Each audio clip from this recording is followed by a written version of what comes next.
I do hope some of these bite-sized chats that I'm doing for our web pages are of use to you, and perhaps they might spark you to remember something that your person with dementia might enjoy, or something that you might be able to do together, something maybe that you used to do but you haven't done lately.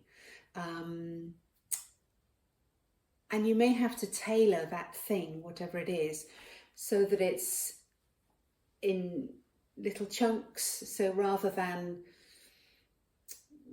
go for a walk on a Sunday morning and then go to the pub for lunch, lovely as that would be, you might want to break it down. So maybe go for a walk in the morning, then come home and have a rest before going out for lunch. People with dementia struggle to keep up, literally.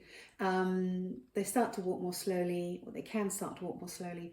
They can struggle to communicate, they can struggle to understand, they can struggle to see properly, and they can struggle to process the information that somebody is talking to them, is asking them a question.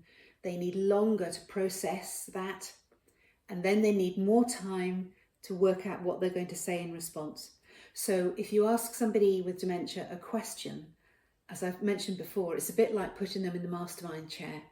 We don't want to do that. Life is difficult enough for them. So we want to avoid questions if at all possible. So if you were going to go out on a trip, for example, with your person with dementia, and say they liked to go to the zoo, you could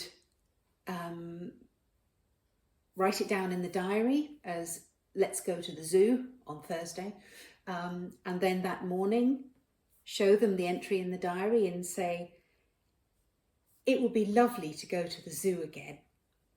Let's go and visit the lions and the elephants and the hyenas, and then come home for a cup of tea, or then we'll come home for lunch.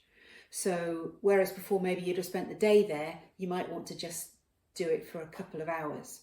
It doesn't have to be the zoo, obviously, you can go wherever you like, but whatever means something to your person with dementia, whatever resonates and will help them to connect with you, that is what we're looking for. So the emotions that that trip to the zoo will conjure up will stay with them for so much longer than the memory of you taking them to the zoo on Thursday. If you want to learn more about this topic, there is a wonderful video on YouTube done by the Alzheimer's Society, and it's called the bookcase analogy. Do search for it and watch it. It's very, very useful information, and it helps us understand why emotions are so much more important than what you just had for lunch. How you made them feel is 10 times more important than did they remember they had egg salad sandwich when you went out. So more about this later, or do email me if you want to know more, and I'm very happy to have a chat about it. But it's just to give you some ideas. Thank you.